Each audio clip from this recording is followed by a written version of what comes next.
obviously, it's hard to score on Washington because of their length in that zone. Um, and we couldn't get shots to go down. We let that affect our defensive intensity. That was a story of the game for a long time. And once we started making a concerted effort to get the ball inside against the zone, the game changed. Once we were able to get it inside, score, get fouled. That's why Dave got open shots. If we wouldn't have got the ball to Cody and Jalen inside, we would have never come back in this game. So we did a better job with our passing of being showing some conviction to get the ball inside. Because it's not easy. You know, you got a guy running at you 6'9" with his hands up. It's easy to just turn and throw it back out. You got to be dedicated to what you're trying to accomplish and get it in there. They want you. You know, people play zone, so you just pass it around the perimeter and jack up shots. That's the reason people play it. Then you never get to the foul line, and you never get any points in the paint. So once we showed some more conviction to get the ball inside, the game changed, and we turned up the heat defensively. It's what we talked about at halftime. Trying to get more in the passing lanes and just get more pressure on the ball. And they shot 28% in the second half. And a lot of that was our pressure. 2 consecutive comeback wins, down by 12 in the second half. Do you feel like the guys just have a belief at this point that they can do what they need to do and win in any situation? I think, you know, in our league, there are there's so few games are blowouts, you know, and it's not like, you know, we're having like 2 separate seasons. So our you know, it's not like we haven't been down, you know. So when we were struggling, I was trying to keep these guys together, just keep them fighting. So you know, we took on the mantra of just, you got to worry about the next play, because young guys, they worry about the last play. Veterans worry about the next play. And you know, once we've changed that, that's really changed our fate, to be honest with you. You're worrying about the last play, my missed shot. I got my shot blocked. I got beat on defense. You got to worry about the next play. And that's why it's like, you know, Dave Singleton's toughness has really helped us. You know, he never pouts. Never. His toughness has really helped our team. And I said that to you guys even when he doesn't make shots.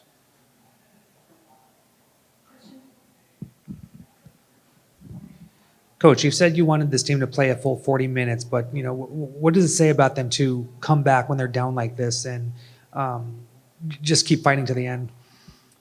Well, you know, the most irrelevant stat on the stat sheet is the halftime score.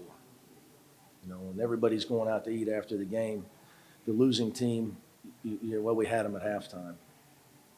You know, the only stat that matters on this sheet is the final score. So, you know, you got to continue to play. But it's, you know, for us, it's coming a long way. You know, just we've come a long way with committing ourselves to playing hard. You know, and not worrying about whether we missed a shot or what the official called. I will say, you know, once we were able to keep Stewart off the glass, the game was over. They couldn't score anymore, which is easier said than done.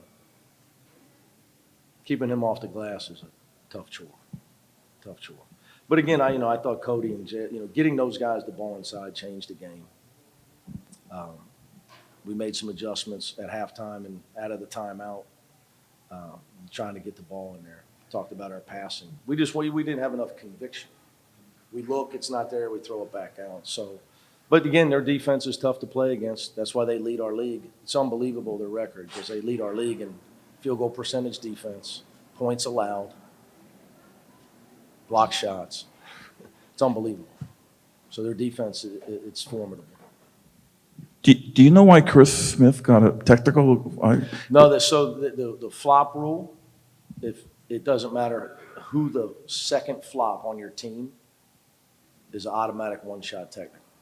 So I don't know who they called the flop on. I think they called on Cody, to be honest with you. I think it was way away from me.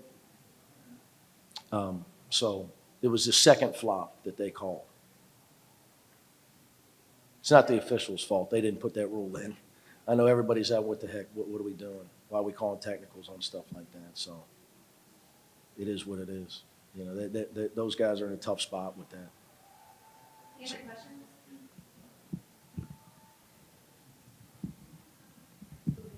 questions? Singleton hit a three-pointer, and one of the writers next to me, one of the reporters, said, boy, I wonder if the coach was happy with that. It was like 3:13 to go. Absolutely.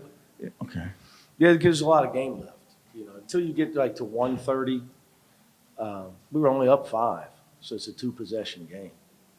And if you can, I think you're alluding to it was like kind of on the break. Got a better chance of scoring against their defense on the break than if you let them get set. Last question. What have you thought about Cody Riley's production in the last 2 games? It's huge. It's amazing how you become a better coach when a guy gets the ball in the basket. It's amazing.